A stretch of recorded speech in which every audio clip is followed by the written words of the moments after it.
man. How about you?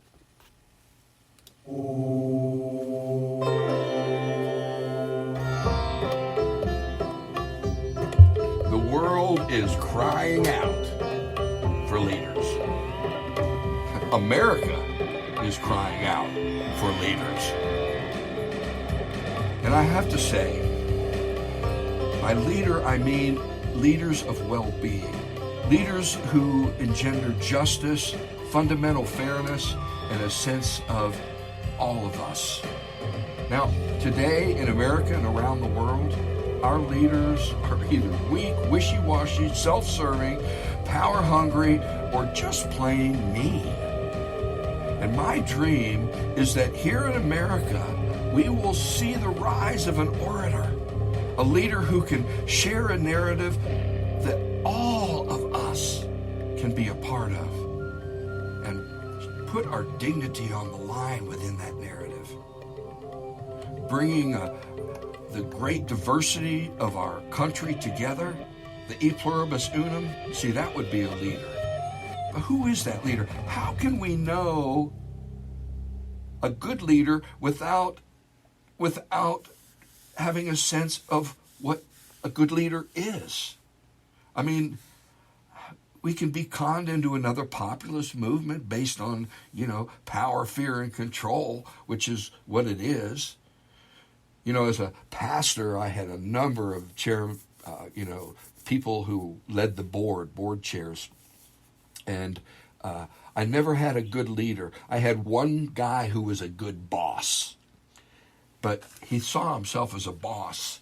And that was a whole different understanding of what it is. So today, leadership, what makes it for a good, fair, and just leader? Now, if you go online, you'll find lots of definitions, and we're going to dance through some of this. But I like this one a lot. Leadership is the art of motivating a group of people to act towards achieving a common objective. I mean, think about what that objective is in America. For everybody to feel secure, be able to pursue happiness, have freedom of religion and speech, have a good education, a place to live, warmth when it's cold. I'm serious. This is America's objective. And I have to admit, when I think of leadership, one of my favorite leaders who has shown what I refer to as the leadership of well-being is my wife, Edie. And I'd be remiss if I didn't use her as an illustration. She's retiring from an organization that helps homeless women grow these new and stable lives, and it's amazing to watch those. They have drop-in centers all the way to a village for permanent housing and all the steps along the way to get somebody there. And she's shown me many of the best qualities of leadership. And, I like going through all these different universities and seeing what the academics have to say. And this is my favorite. And I don't remember who said it or what university. Good leaders possess self-awareness. They garner credibility, focus on relationship building, have a bias for action, exhibit humility, empower others, stay authentic, present themselves as constant and consistent, become role models, and are fully present. When I go to parties where Edie worked, and I talk to staff, and there's I don't know how many different, from halfway houses, again, to drop-in centers to full housing, I find that most of the staff have what I call dharma. They're not just having a job, they're doing their dharma. And I think that is an amazing thing. Now, if you go online, you're going to find the three most important qualities of leadership. You're going to find the five best qualities of leadership, and you're going to find the 7 and the 10, and it goes on because we've been talking about this. The 3 top: passion, teamwork, and social skills. The 5: self-aware and prioritize personal development, focus on developing others. They encourage strategic thinking, innovation, and action. They are ethical and civil-minded. They practice effective cross-cultural communication. That's America right there, I think. What are the 7? Perseverance, press on. Nothing in the world can take the place of perseverance. Honesty, selflessness, decisiveness, trust, integrity. You see how this builds into a bundle. You know, Bob, as I was doing this, I was thinking, what is the leadership complex? You know, it's an archetype, and all these things that I just mentioned are part of the complex of leadership and how it functions in us. So that's my my shotgun blast. To hire or elect good leaders, we must first have some sense of what a good leader is. And I think that that's part of what we're talking about today. So, Marianne, I'm going to let you start out. Marianne's coming from Spokane Valley. Bob is coming from Florida. And my name's Red Hawk. And we are the Deep End. And every thread we pull on seems to lead us back into the mystery of WTF. And that's the way I think it's supposed to be. Marianne, leadership. Well, I think I liked those definitions that you found, and I think that those are what makes a good leader, and my mind goes to: are leaders born or are they made? Is leadership a skill that you learn? Or is it, like you mentioned, the people working their dharma? Is there, and also like the archetype of the leader? And so are there people, I mean, if you look throughout history, it seems like at specific times leaders rose up that seem to have been born for that time and for that role. And they took the world into a different direction. Some of those were destructive, and some of those were for creating a better, more cohesive kind of society. So I don't know. I think that there are definitely skills that can be learned, and it comes from one of those definitions of that, the whole idea of self-awareness. I think that if a leader is not self-aware, that they are going to bumble, or they're going to not be able to be effective. And so I go back to, it starts with ourselves. It starts with how we relate to ourselves, and then how can we motivate other people to find their own internal impetus, their own internal skills. And to me, that's what a good leader does. It brings out each one of our innate talents and helps us each find our own dharma, our own way of being in the world. Yeah, so. Good leader grows others. Yeah. Bob, what say you? Well, I can't disagree with anything that the two of you have said so far. Oh, man. But I think you're just looking at a little piece of it. Oh, yeah. Leadership, like every other human characteristic, is multidimensional, is extremely complex, is little understood, sort of like pornography. You can't define it, but you know it when you see it. And leadership is kind of the same way. A leader will emerge. You may not even know that person was a leader until they are put in a situation that brings out the leadership in them. And there's a whole infinite number of situations that can be investigated when you talk about leadership. And you can't talk about a leader without talking about the people that are being led, and that complex interaction between the two. Marianne, you mentioned, motivating people is a big part of leadership. Well, it maybe is the biggest part, because if people don't want to be led, there's really nothing that the leader can do. And that's something that I experienced quite a bit, and I usually ended up doing the task myself rather than motivating a bunch of people to help me do the task, and that's one of my failings. But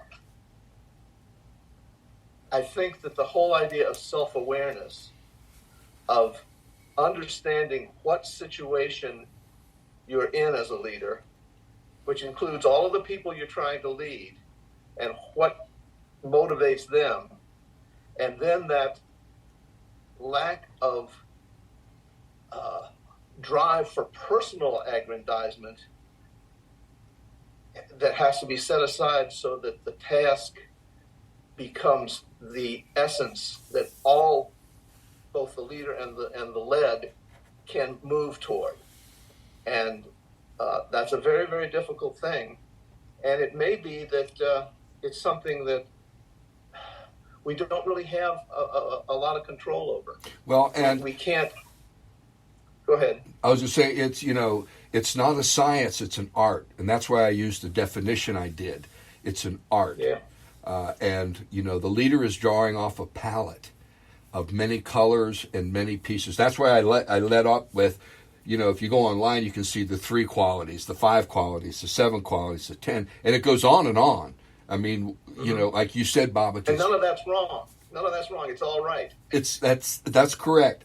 And, Marianne, you said something that's very important, and that's the fertile soil that someone who has the qualities of leadership, whether they were bred into them or whether they were innate, that's important. And as both of you were talking, I kept coming back in my mind to Abraham Lincoln, and that his whole life, I mean, you got to remember, up to the age of 18 or 21, your parents owned you. Everything you made went to them.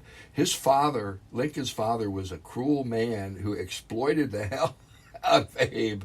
And, Abe struggled once his dad remarried, thank God, to learn and to be educated. And I think that it's important to understand that fertile soil piece. And as I was thinking through this, I think of the great man theory versus the zeitgeist theory. The great man is Einstein was a great man, and the zeitgeist is it was the spirit of the time. If Einstein hadn't brought it up, someone else would. Just like calculus was discovered by 2 people at the same time. It's what is the truth of it? If Steve Jobs hadn't done what he did, would someone else have just picked it up? Because of the spirit of the times and the technology. And now we're seeing another piece of what leadership is. And this is the piece that to me, the big leaders were really hurting, is an affective connection to the environment, the existential crisis, as well as the joy of being a living human being. And having most of your needs met. That there has to be a way of talking about that and of couching, the negative things in our history in such a way that it's redemptive and allows us to grow. And I think that when I think of a leader, I think of a gardener. And Marianne, you said something to the effect of, a good leader is really growing others. And I think that's... Well, I think that effective connection is so important because a leader, I'll put that in quotes, not just to separate it out from what a real leader is, but some so-called leaders see the people they're leading as just tools to accumulate power for themselves. And they don't really care about what's important to the people that are being led or what's important for the people that are being led. And as long as that connection is sort of a one-way connection, and they're looking at ways that their followers can prop them up, as opposed to what Marianne was saying, how they can all pull together and all do the best that they possibly can in that situation, which is true leadership without the quotes. Yeah. Well, and that's what I think that brings us back to the objective of that leader, and what is it that they're trying to accomplish. I mean, you mentioned earlier a good orator that would come forward and lead people. Hitler was a good orator who came forward and led people, right? So I think that we have to agree on what is our vision. Is it justice, fairness for all of us? Or is it control and Power. order? Just power. Power and order. And so, but people want to, I think there's a group of people, or most of us, we want to have inspiration. We want a leader that can inspire us, right? To whatever it is that our end goals. And I think that inspiration is where that being able to communicate that message comes in really, really strongly and is very important. Because if you can't communicate what it is you're all trying to achieve, then people will not be on the same page. They will not be able to accomplish those things. And so I think that's where a leader will shine. And how important is it for the people being led to be discerned, to be able to discern what a true leader is, as opposed to projecting onto that leader what they that leader archetype. If they're projecting that leader archetype onto a leader who doesn't have their interest in mind, then they're being led down the wrong path. And here's the thing about so the people being led have a certain responsibility also. And the leader has a responsibility to empower those who are led. And that's the piece that it's not a one-way street. It's an active, ongoing relational piece. And this is the thing that makes it an art, because you're pulling off a palette of social skills and interaction that have to be managed. I hate to use that word, it's too a little clinical, but that have to be managed in some way that allows those being led to be empowered and to feel that they're being heard and being listened to. And I think that again, I want us, our leaders, to help me with this. Our listeners, that the leader we need has to be an orator. And Bob, I think that's what you were implying, that they have to be able to speak it. They have to be able to share the nuances of it and make them clear, because there are a lot of nuances and there are a lot of people who speak in such broad strokes that if you try to nuance some of the stuff they're saying, it's ridiculous and absurd. And so how do you grow that in the people? And I think there's somebody that's being bred right now by reality and what America is, to be able to speak it. I mean, I like listening to Warwick. Warwick, is that his name? The guy from Georgia? He speaks it well. Now, is he the guy? I don't know. But I do know we need some leaders. And we need leaders who can speak it, who can grab the camera with their personality and everything else, and bring America back together. Now, America is diverse, so that's going to take a new kind of leader, I believe. America's never been this diverse. It's so diverse that, as I've said before, the right-wing extremists are down on diversity the way that right-wing Islamic people are down on modernity. And go ahead, Marianne. I can't hear you. I lost Marianne there. Speak again, Marianne. Let's see. Oh, hold on.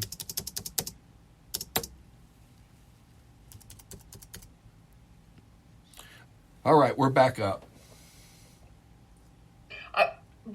I would say say that we have always been diverse. It's just the diversity has been suppressed. And now we are in a time where all of these voices are demanding to be heard, and we have to. And to me, the idea that a good leader is going to give individuals their agency back, not take it away. And that's where that strong man comes in and takes away the personal responsibility and personal agency. And we need a leader that is going to empower all of us to take that That's what democracy is founded on.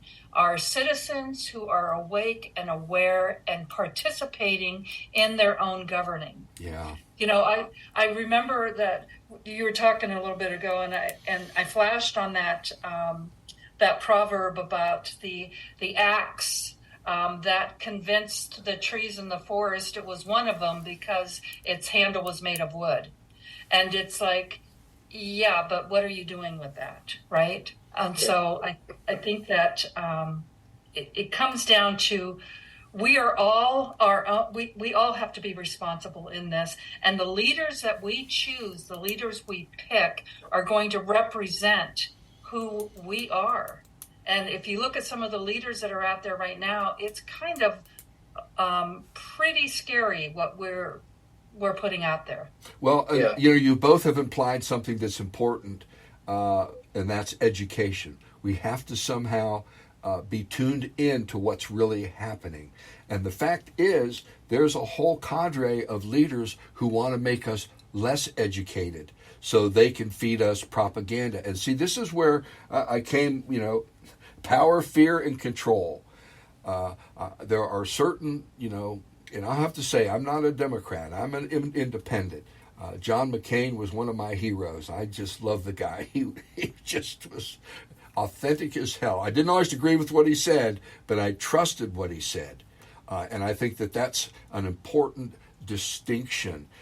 If we're not all informed and people are open, I mean, I had to move at the doctor's office the other day because this woman sits down without a mask, and I say, well, you're supposed to have a mask. She says, no one told me. Well, there's a big sign at the door, and there's masks there. And then she comes back, and she says, masks aren't effective anyway. And I said, they're not? And she went off, and I said, well, ignorance is bliss, sister. And she got really pissed off. And I have to say, I could have said it better. But I said, I think I just need to move. How do we all get on the same page? And that's why I say we need an orator. We need someone who can speak what America is today. And I just want to say one other thing. And Marianne, we have never been this diverse.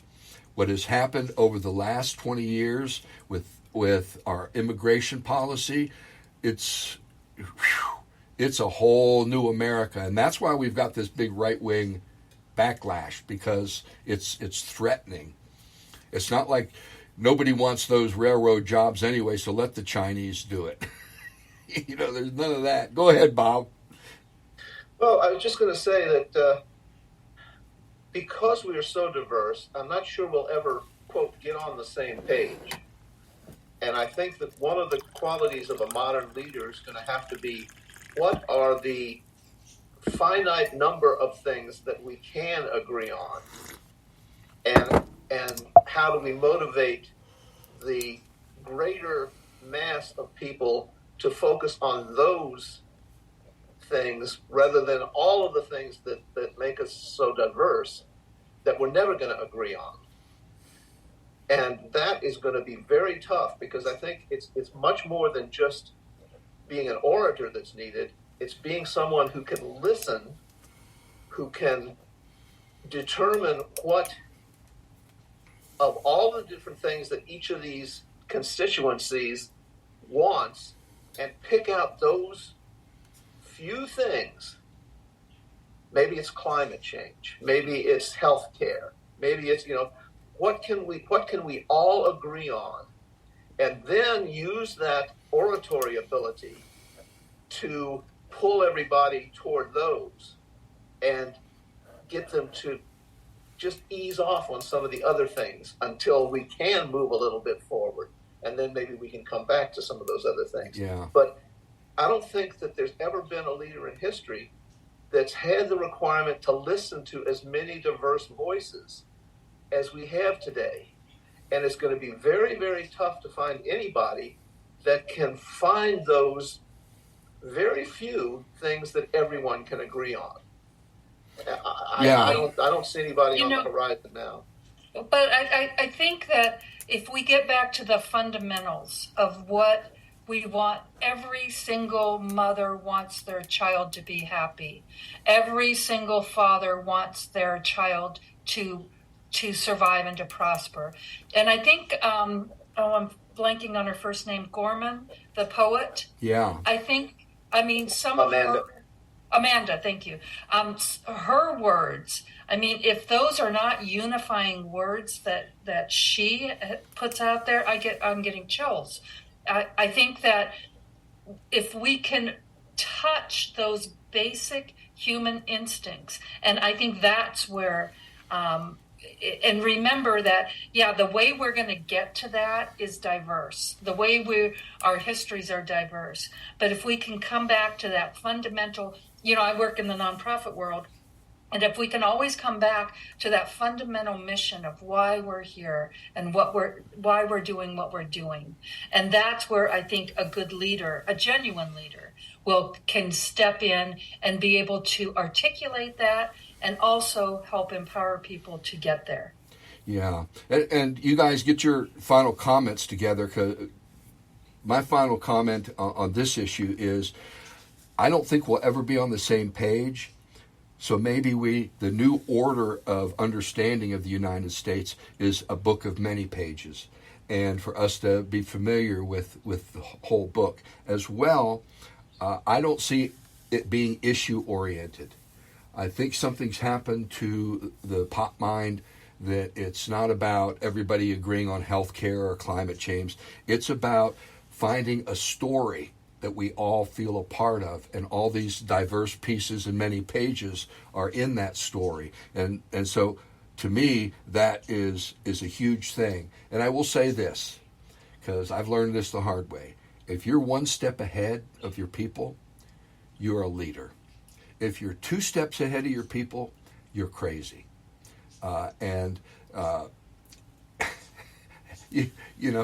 I had one guy come up to me after church one day, and he said, we all show up with thimbles, and we just want you to fill our little thimbles, and you're up there with a freaking fire hose. And it was like, I don't, how do I be somebody else so that I just don't, So for me, this leadership piece is really about, that I see, is about someone who can tell the story of America today. And I don't know what those new images are. It's beyond me. If I knew what they were, I'd be a leader. And so the story of America has morphed every step of the way, and we're morphing now. And somebody has to create a synapse for us to all join the new world, if you will, a world of relativity, and where light gets bent by gravity, a world where atoms are not these little solar systems, but are these spinning, buzzing realities that that make us up.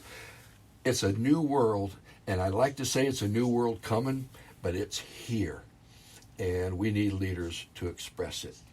Bob, final comments?